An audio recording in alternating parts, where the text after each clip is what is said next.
Our topic for today is the discussion about malignant tumors of the eyelid.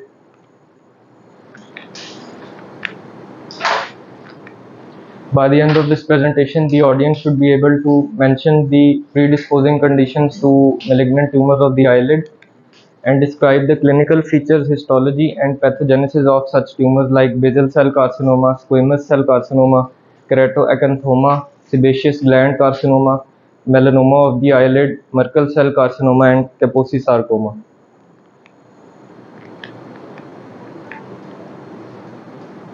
First, we'll talk about some conditions predisposing to the development of malignant tumors of the lid. First, we have the xeroderma pigmentosum, which is autosomal recessive.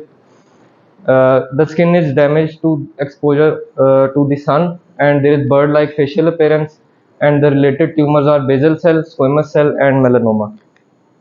Second one is Gorlin-Gott syndrome, which is autosomal dominant. It is also known as nevoid basal cell carcinoma syndrome.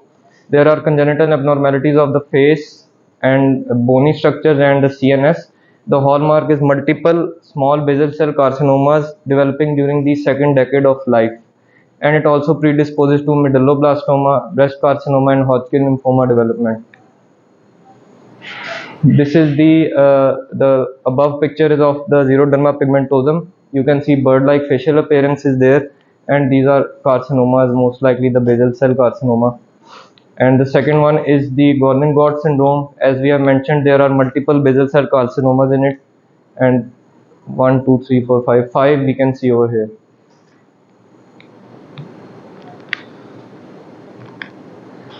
Third one is the Muir-Torre syndrome. It is also autosomal dominant.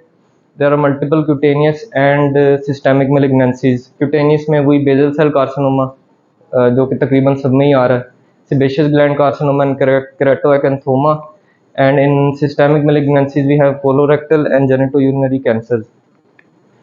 The fourth one is Bézic syndrome. It has two forms. In the first one, there are basal cell carcinomas and certain cutaneous abnormalities like the presence of hair follicle pits but the absence of the hair itself. And in the second form, there are some systemic tumors like upper and lower respiratory tumors. Then the last predisposing conditions are immunosuppression, prior history of retinoblastoma, and albinism. First, we'll talk about the basal cell carcinoma. It is the commonest human malignancy. 90% जो हैं वो head and neck में मिलेंगे आपको, और malignant tumors of the eyelids जो हैं उनमें से 90% भी यही निकलता है. Frequency of occurrence सबसे most likely to occur in the lower lid, then medial canthus, then upper lid, and then lateral canthus. Medial canthus का लिखा हुआ worst prognosis, कोई वजह बता सकता है? यस, और ये जो पैटर्न है ये किसी और चीज़ को रिजेंबल करता है, किसी डिजीज़ में किसी चीज़ की इन्वॉल्वमेंट.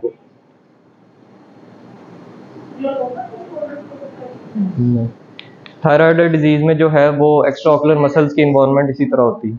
लोअर इंफीरियर रेक्टस, फिर मीडियल रेक्टस, फिर superior, and then lateral rectus. If it is left untreated, there may be orbital extension and intracranial spread. However, there is no metastasis, so you will not find any palpable lymph nodes or distant mets. Risk factors में सबसे पहले हमारे पास fair skin और middle to old age, male gender, prolonged sun exposure, वैसे इसको top पे होना चाहिए था, and personal and family history of basal cell carcinoma is there. Now we'll classify it. The first form or morphology is nodular. Can anyone remind what is a nodule? Nodule होती है palpable swelling, usually above 1 centimeter in size, but it should be palpable. Nodular form इसकी सबसे ज़्यादा common है, shiny translucent appearance होती है और pearly white इसका hallmark characteristic feature है. सेकेंड हमारे पास फॉर्म आती है अल्सरेटिव, इसको रोडेंट अल्सर कहते हैं. इसका जो मेन इंपॉर्टेंट पॉइंट है वो ये है कि इसके बॉर्डर्स रोल्ड होते हैं. ये इसको स्क्वेमस सेल अल्सर से डिफरेंशिएट करेगा. Third one is sclerosing, the most aggressive one. It has multicentric involvement and it is difficult to diagnose and delineate its margins on histology. Sclerosing है ये spread करता है, ज़्यादा इसको आप पैल्पेट करके ही बता सकते हैं कि कोई ट्यूमर है। देखने पे सिर्फ ये बाज़-औक़ात क्रॉनिक ब्लेफराइटिस की तरह लगेगा, क्योंकि इसकी कोई स्पेसिफिक मैस नहीं बनता। These are all the pictures of squamous cell basal cell carcinoma. This is the nodular form as well as this. You can see the ulcerative form over here known as rodent ulcer. ये इसके margins हैं सारे rolled हैं, ये everted नहीं है। और ये जो है sclerosing form है, देख के आप नहीं बता सकते कि कोई ट्यूमर है यहाँ पे। ये इसके सारे borders हैं, ये palpate करने पे ही पता लगेंगे। देखने में ये as such ट्यूमरस appearance नहीं है। Histopathology में we know the epidermis has 4 layers. The lowest one is the stratum basale or the basal layer, or as the name implies, this tumor arises from the cells of the stratum basale. The cells proliferate downwards. In nodular and ulcerative types, there are nests and cords of proliferating epidermal basal cells and nuclei. उनकी पैलिसेडिंग होती है tumour के as पे। ये पैलिसेडिंग है, एक रो बनती है न्यूक्लियाई की और ये ट्यूमर के एज पे बन रही होती है, और ये सेल्स हैं, ये सारे डाउनवर्ड्स ग्रो कर रहे हैं एपिडर्मिस की बेजल लेयर से। क्रैकिंग आर्टिफैक्ट मिल सकता है। क्रैकिंग आर्टिफैक्ट होता है कि ट्यूमरस स्ट्रक्चर और स्ट्रोमा, उसको अक्सर कोई ना कोई आर्टिफैक्ट सेपरेट कर रहा होता है। Lastly we may have collagen deposition in the dermis and in the sclerosing type इस तरह की पैलिसेडिंग तो नहीं मिलती, लेकिन हमें कॉर्ड्स मिल रही होती हैं जो कि डीप पेनिट्रेट कर रही होती हैं। इसको इंडियन फाइल अरेंजमेंट भी कहते हैं। बाकी इसमें डर्मल फाइब्रोसिस होगा और as mentioned earlier tumour as जो है वो ढूंढना मुश्किल होता है। The second important tumor is squamous cell carcinoma, although less common but more aggressive than basal cell. 20% cases में रीजनल लिम्फ नोड मिल जाएंगे। पेरीन्यूरल स्प्रेड हो सकता है ऑर्बिट की तरफ। इसकी कुछ प्रिकर्सर लीजन्स है। It may arise independently, directly squamous cell carcinoma बन सकता है, या एक्टिनिक केराटोसिस के ऊपर स्क्वेमस सेल फर्दर डेवलप हो सकता है, या फिर कार्सिनोमा इन साइटू। कार्सिनोमा इन साइटू होता है डिस्प्लास्टिक चेंजेस होते हैं, पूरी एपिडर्मिस को इन्वॉल्व कर रहे होते हैं, लेकिन बेजल लेमिना जो है उसको ब्रीच नहीं करते। रिस्क फैक्टर्स में वी हैव इम्यूनो कॉम्प्रोमाइज, और यूजुअली रीनल ट्रांसप्लांट पेशेंट्स में स्क्वेमस सेल हो रहा होता है। ज़रूरी नहीं लिड पे, वैसे स्किन में कहीं भी हो सकता है क्योंकि इम्यूनो कॉम्प्रोमाइज हुआ होता है। और xeroderma pigmentosum, fair complexion and chronic sun exposure, ये दोनों दोबारा रिपीट हुई हैं यहाँ पे। कुछ लीजन्स हैं जो कि लेस एग्रेसिव होती हैं, लाइक केराटोएकेंथोमा या क्यूटेनियस हॉर्न, लेकिन अगर आप उनकी डीपर हिस्टोलॉजी में जाएं तो बाज़ औक़ात हिडन स्क्वेमस सेल कार्सिनोमा भी मिल सकता है, तो हिस्टोलॉजी कराना ज़रूरी है। Histology में we may find variably sized groups of atypical squamous epithelial cells with prominent nuclei and abundant eosinophilic cytoplasm within the dermis। जो इसका इम्पोर्टेंट हॉलमार्क है खास तौर पे वेल डिफरेंशिएटेड ट्यूमर्स का, उसमें केराटिन पर्ल्स की फॉर्मेशन है। Squamous cells top most layer में होते हैं एपिडर्मिस के, और वही केराटिन प्रोड्यूस कर रहे होते हैं, तो केराटिन पर्ल्स मिल सकते हैं हमें।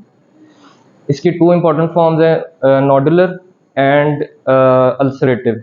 Nodular, as mentioned, as the name implies, it is a hyperkeratotic nodule, और जिसमें बाद में क्रस्टिंग या फिशर डेवलप हो जाएगा। अल्सरेटिव फॉर्म की रेड बेस होती है, शार्प होता है, वेल डिफाइंड होते हैं, और इसको बेजल से डिफ्रेंशिएट करने के लिए जो पॉइंट है वो ये है कि इसके इंड्यूरेटेड और रिवर्टेड बॉर्डर्स होते हैं। बेजल सेल कार्सिनोमा के रोल्ड बॉर्डर्स होते हैं। क्यूटेनियस हॉर्न में have underlying squamous cell carcinoma as mentioned earlier. This is carcinoma in साइटू।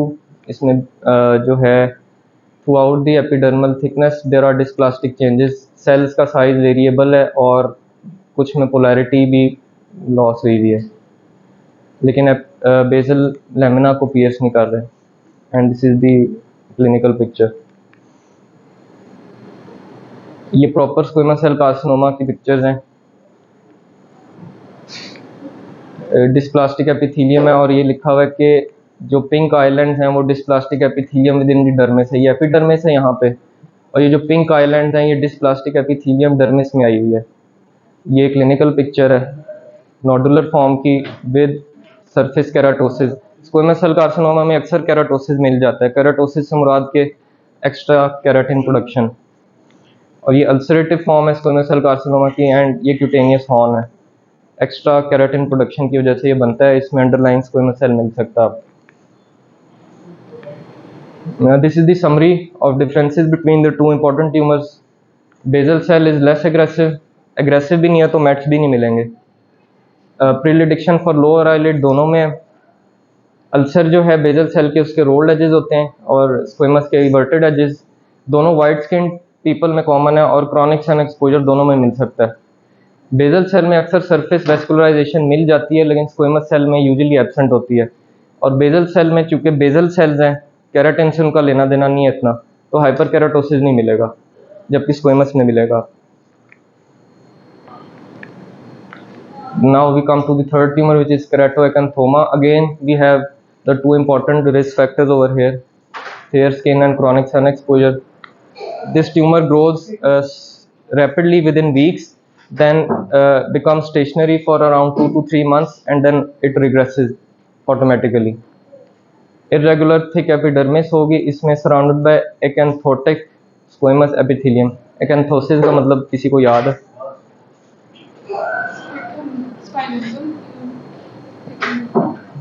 Stratum स्पाइनोजम की प्रोलिफरेशन को एकंथोसिस कहते हैं। Shoulder formation and keratin field crater में भी सीन। शोल्डर फॉर्मेशन इसमें मिल सकती है। बेसिकली शोल्डर फॉर्मेशन ये होता है कि जो डिजीज या ट्यूमरस एपिडर्मिस है और जो नॉर्मल एपिडर्मिस है उनके दरमियान अब्रप्ट चेंज आता है। ये जो है सारी ये जो थिक सी है ये ट्यूमरस एपिडर्मिस है, और ये अब्रप्टली जो है नॉर्मल एपिडर्मिस में चेंज हो रही है, जिसकी थिकनेस कुछ ज़्यादा नहीं है। यहाँ पे सारा चेंज आ रहा है, इसको शोल्डर फॉर्मेशन कहते हैं। और केराटिन फिल्ड क्रेटर मिल सकता है इसमें, यूजुअली जब रिजॉल्व हो रहा होता है। ये केराटिन फिल्ड क्रेटर है, एक डेप्थ सी है जिसमें केराटिन फिल हुई है, और हिस्टोलॉजी में यहाँ पे पता लगता है। Treatment is complete excision with at least 3 mm margins, और मोस्ट सर्जरी, बाकी रेडियो एंड कीमोथेरेपी में भी use. This is the clinical picture of keratoacanthoma. इसको क्यूटेनियस हॉर्न से डिफ्रेंशिएट इस तरह कर सकते हैं कि इसमें क्रेटर मिलेगा, आपको एक बॉल सा मिलेगा जिसके अंदर केराटिन जमा हुई है। क्यूटेनियस हॉर्न में ऐसा डिप्रेशन कोई नहीं मिलेगी। Now we have sebaceous gland carcinoma. It arises usually from the meibomian gland, however may arise from the Zeiss glands as well. Can anyone tell why it is more common in upper eyelid?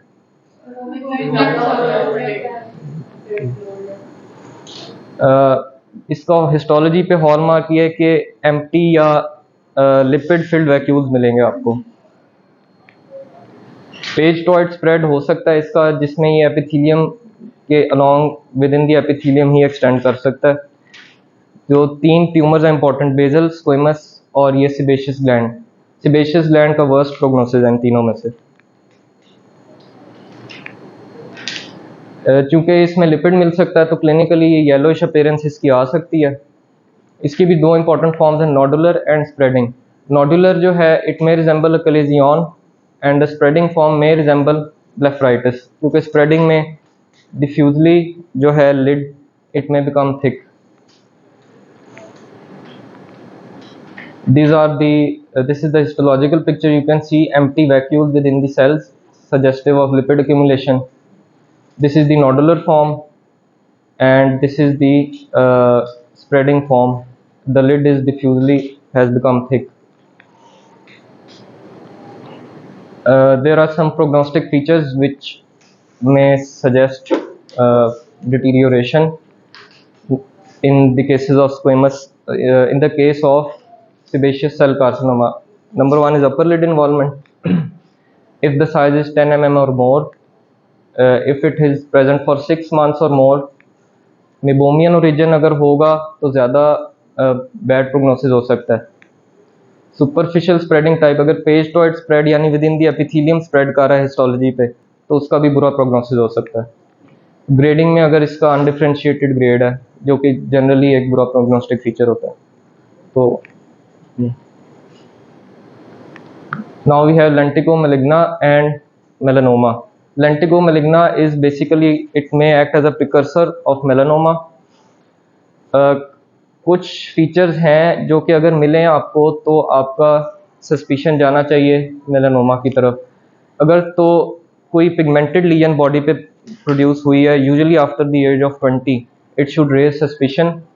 और अगर कोई पहले से नीवस present है तो उसमें ये 4-5 features आ जाएं तो वो भी सस्पिशियस होता है। अगर वो एसिमेट्रिकल हो जाए, उसके बॉर्डर्स इरेगुलर होना शुरू हो जाएं, मॉटलिंग आ जाए, डायमीटर अबव 6 mm और मोर हो, या अगर वो विद टाइम एनलार्ज होना शुरू हो जाए, तो आपका सस्पिशन मेलानोमा की तरफ जाना चाहिए।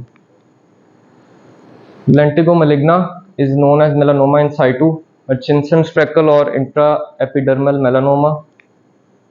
Again, we have the important risk factor of sun exposure. Histology shows intraepidermal proliferation of spindle cells and atypical melanocytes replacing the basal layer of epidermis. Basal layer में melanocytes होते हैं, वो proliferate करते हैं, तो basal layer में जो basal cells होते हैं उनको replace करना शुरू कर देते हैं। Slowly, it presents clinically as a slowly expanded pigmented macule with an irregular border. Macule कोई बता सकता है क्या होता है? It is less than 1 centimeter in size. There is no elevation. There is simply a color change. If there is nodular thickening or irregular pigmentation as mentioned earlier, it may suggest its malignant transformation into a melanoma. Melanoma में atypical melanocytes हैं, वो dermis को invade करना शुरू कर देते हैं. It has again two types, superficial spreading type and nodular type. A superficial spreading type resembles a plaque, while the nodular type is simply a bluish black nodule surrounded by normal skin. Plaque क्या होता है? Elevation more than 1 centimeter. Elevation, flat सी elevation होती है above 1 centimeter in size. Rounded सी होगी तो वो nodule होगा. Treatment is excision with or without lymph node dissection. This is the picture of lentigo maligna. ये मेलानोमा के सेल्स हैं जो कि बेसमेंट मेम्ब्रेन में प्रोलिफरेट कर रहे हैं सारे। ये डार्किश जो पेरेंट्स है, and these are the clinical pictures. Now these are the pictures of melanoma. This especially this one is a typical picture and this one is the nodular form. You can see कि lentigo मेलिग्ना जो है उसकी uniform सी appearance है, और melanoma जो है उसमें irregularity आना शुरू हो गई है, और साइज़ ये डिफ्यूज है, इसमें जो है बॉर्डर्स भी इसके इरेगुलर होना स्टार्ट हो गए। Now another tumour is Merkel cell carcinoma. Can anyone tell what are Merkel cells? Fine touch के रिसेप्टर्स होते हैं। This tumour is highly malignant, rapidly growing and old age में मिल सकता है यूजुअली। हिस्टोलॉजी में you may find sheets of Merkel cells. It presents as a well demarcated nodule. इसकी tendency है to occur in the upper lid. बाकी सारों की फिलहाल जो हमने पढ़े थे लोअर लिड की प्रिडिक्शन थी। These are all Merkel cells occurring in sheets, and this is the tumor occurring as a well-defined nodule. This is, now we come to Kaposi sarcoma. This is the only vascular tumor we have studied till now. Vascular origin होता है इसका, AIDS के साथ association है। Proliferating spindle cells, vascular channels and inflammatory cells may be found in the dermis. A pink, red to violet nodule तो नहीं, brownish legion develop होती है। कलर की वजह से इसके डीडीज में हीमाटोमा और नीवस दोनों आ सकते हैं, क्योंकि ये pink, red to violet and brown, इनके दरमियान इसका कलर हो सकता है। Treatment is radiotherapy, excision and control of the HIV infection. इसके साथ एक वायरस होता है एसोसिएटेड, उसका किसी को नाम याद है? HHV। ये स्पिंडल शेप्ड सेल्स हैं सारे, कैपोसी सार्कोमा में, और ये क्लिनिकल अपीयरेंस है बिल्कुल मेलानोमा जैसा लग रहा है। Now we have take home messages. Chronic sun exposure जो है वो तकरीबन सारे ट्यूमर्स का ही रिस्क फैक्टर है। इसी तरह फेयर स्किन भी है, लेकिन क्रॉनिक सन एक्सपोजर ज़्यादा इंपॉर्टेंट है। Basal cell carcinoma and keratoacanthoma, these are less aggressive. Squamous cell carcinoma, sebaceous gland carcinoma are more aggressive. Melanoma में अगर मेट्स डेवलप हो गए हैं तो फिर प्रोग्नोसिस पुअर ही होगा, लेकिन अगर अर्ली इसको आप एक्सरसाइज कर लें मेट्स के डेवलपमेंट से पहले पहले, तो there are chances of recovery. Basal and squamous cell carcinoma usually occur in the lower lid. Sebaceous gland carcinoma, Merkel cell carcinoma usually occur in the upper lid. Some tumors may be confused with blepharitis. Now we come to the MCQs. A recurrent lesion should be subjected to histopathological evaluation to exclude the possibility of B. ठीक है, B is the answer. क्योंकि Claisen में बोमियन glands को involve करता है, दोनों sebaceous glands ही हैं वो। 50-year-old man presents with orbital mass, systemic examination reveals anemia and investigation reveals hypergammaglobulinemia. What should be ruled out? ये ऑर्बिट से है, लेकिन हो जाएगा multiple myeloma. Multiple myeloma plasma cell tumour है, हाइपरगैमाग्लोबुलिनीमिया इसी में होता है। Which tumor is associated with preauricular lymph node swelling?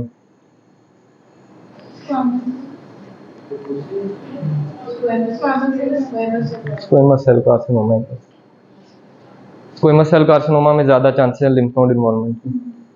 False statement about the eyelid lesions is basal cell carcinoma affects upper lid more commonly.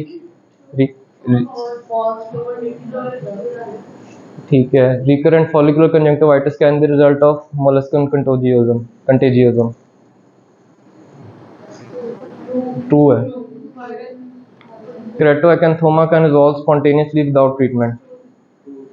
Sebaceous cell carcinoma has worse prognosis than squamous cell। Sebaceous का सबसे बुरा prognosis है, 3 main tumours में से इसका सबसे बुरा है। Basal cell CA is common in patients with xeroderma pigmentosa. It's true.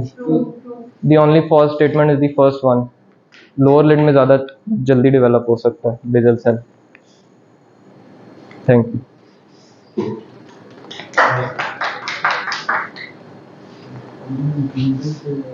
कौन सा वर्ड यूज करें, नोड्यूल, मैक्यूल, सब उन्होंने देखा हुआ है कि जी इसका मीनिंग क्या है। तो वेल डन, ये बहुत अच्छी बात है। बजाय ये कि रटा मारने के तो आप चीज़ों को याद कर लें, मेमोराइज कर लें और उसका मीनिंग आपको आता ना हो। So this is not acceptable. तो एक्सीलेंट के जी, आपको जो वर्ड आपने यूज किया है हर वर्ड का मतलब पता था। तो हमारा जो मेन एम्फेसिस होता है लिड स्वेलिंग या मैसेस पे, how to differentiate a benign from malignant. क्यों? इसलिए कि ट्रीटमेंट वो अगली दफा डिस्कस करेंगे। मेन प्रॉब्लम इज कि बिनाइन जो है उसको जब हम बायोप्सी भी करते हैं तो उसका मार्जिन थोड़ा रखते हैं। मैलिग्नेंट जिसको सस्पेक्ट करते हैं तो 3, 4, 5 मिलीमीटर का हेल्दी टिश्यू का मार्जिन रखते हैं, और फिर बाद में उसे लेबोरेटरी वाले से पूछते हैं कि जी कोई कट एंड इन्वॉल्व तो नहीं हुआ। अगर हुआ है तो फिर हमें और डिसेक्शन करनी पड़ती है। फॉर ऑल प्रैक्टिकल पर्पसेस आपने कहा कि जी basal cell carcinoma is the most common, तो हर एग्जाम में आप यही जवाब दें। तो लेकिन हमारे एक प्रोफेसर थे हाले पोटो साहब, उधर के हैदराबाद के, तो वो कहते होते थे कि हमने स्टडी की है तो squamous cell carcinoma is more common in our community. So इसको प्रूव करने का तो यही तरीका है, आप 10 लिड ट्यूमर ले लें और उनको एनालाइज करें, या 100 ले लें, और तो फिर आप कंक्लूड कर सकते हैं। तो वेस्टर्न लिटरेचर में तो बीसीसी ही है, लेकिन हमारे यहाँ कौन सा है ये लोकल स्टडी हो तो हमें कंफर्म होगा। ओके, सो दो सबसे मेन चीज है ना differentiate between a malignant and a benign, वो ये कि रैपिडली प्रोग्रेस कर रहा है। अगर एक मैस जो है वो 1 साल में डेवलप हुआ है तो ज्यादा चांसेस है वो बिनाइन है, लेकिन अगर वो 3 मंथ्स के अंदर अंदर वो बिल्कुल स्प्रेड कर गया तो इसका। और फिर सेकंड आप रिकरेंट देखें कि क्लेजियन है या ब्लेफराइटिस है, ट्रीटमेंट को रिस्पॉन्ड नहीं कर रहा और एल्डरली एज में है, तो फिर ज्यादा आपको सस्पिशन होना चाहिए, बजाय उसका इंसियन एंड क्यूरिटाज करते जाएं। उसको रिकरेंट क्लेजियन में हमेशा जो मिडिल एज या ओल्ड एज पेशेंट है उसमें बायोप्सी के लिए जरूर भेजें। Ideally every tissue remove from the body should be sent for histopathological examination. हम आर्मी में थे तो वहां पे तो पक्की ये रूटीन थी कि जो भी आप टिश्यू एक्सरसाइज करते हैं उसका हिस्टोपैथोलॉजी होनी जरूरी है। तो लेकिन लेट से अगर आप बहुत श्योर हैं कि ये बिनाइन है तो आप स्किप भी कर जाते हैं, लेकिन रिकरेंट केसेस में तो मस्ट है। फिर आपने जो हिस्टोपैथोलॉजिकल स्पेसिमेन भेजना है उस पे आप कोई सूचर लगा लें या मार्किंग कर लें, so that you can identify the margin के ये मीडियल है, ये लेटरल है, ये इंफीरियर है, ये डीपर सरफेस है। और फिर हिस्टोपैथोलॉजिस्ट को कन्वे भी करना है कि मार्जिन की हो रही है, तो वो बताएगा कि जी मीडियल मार्जिन इन्वॉल्व है कि लेटरल मार्जिन इन्वॉल्व है। और एक चीज जो मैं बहुत आई एम डिसअपॉइंटेड, ये सारी फोटोग्राफ जो है ना वो बुक से आई होती हैं। हमारे यहाँ मरीज नहीं होते बीसीसी के और उसके मसल कार्सिनोम, आप फोटोग्राफ नहीं उतारते हैं, कोई शेयर भी नहीं करता, वो बाकी सारी ग्रुप एक्टिविटीज होती रहती है, आपका अपना कोई पूल नहीं है। और नहीं तो हम मेरे से ले लिया करें, मेरे पास बहुत सारे केसेस की। सो जो भी प्रेजेंटेशन करे कोशिश करे कि कोई लोकल, आप गूगल से लोकल लिटरेचर देखें, लोकल फोटोग्राफ देखें, ठीक है। जो पेशेंट आता है फोटोग्राफ उतारे ग्रुप में शेयर कर दें। आप 6 महीने में आपके पास अच्छा खासा जखीरा हो, आप कोई फोटोग्राफ शेयर ही नहीं करते, कोई ट्रेंड ही नहीं है, कोई ओसीटी, कोई एक्सरे, कोई सीटी या पेशेंट की कोई तस्वीर उतारे और मुगल आई हॉस्पिटल के ग्रुप में शेयर कर दें। नई डिटेल आपको पता कोई बात नहीं है, वो हम बाद में देख लेंगे, शुरू तो करें ना। आप रिसर्च भी उसी बेस पे करते हैं, आपके पास डेटा हो, आपने प्रेजेंटेशन भी देनी है तो सारी अंग्रेजों की तस्वीरें देने का कोई मकसद नहीं है। सो इसको थोड़ा सा मैं पहले भी आपको कह चुका हूँ, थोड़ा अपनी हैबिट बनाए। मेरे कैमरा है ना, इसमें मेरे पास खैर 10,000 फोटोग्राफ होंगी जो मेरे कंप्यूटर में रिकॉर्ड है पिछले 10 साल की, ठीक है। जो पेशेंट आया फोटोग्राफ उतार ली है तो मैं शाम को जाके 2 दिन के बाद उसको कंप्यूटर में शिफ्ट कर लेता हूँ, तो फोन की मेमोरी कम होती है इसलिए। सो मेक इट हैबिट, ठीक है। जो बंदा नहीं करेगा वो नेगेटिव मार्किंग में शुमार होगा। ये फोटोग्राफ नहीं है, आप अपना लोकल मटेरियल इकट्ठा ही नहीं करते तो आगे कैसे जाएंगे, ठीक है। तो होपफुली आप शेयर करें, ट्रीटमेंट अगली दफा करेंगे। एमसी इसका बैक होता है, फिर आपके फोटोग्राफ्स का टॉपिक वाइज वो भी एक बैक करो। चलो।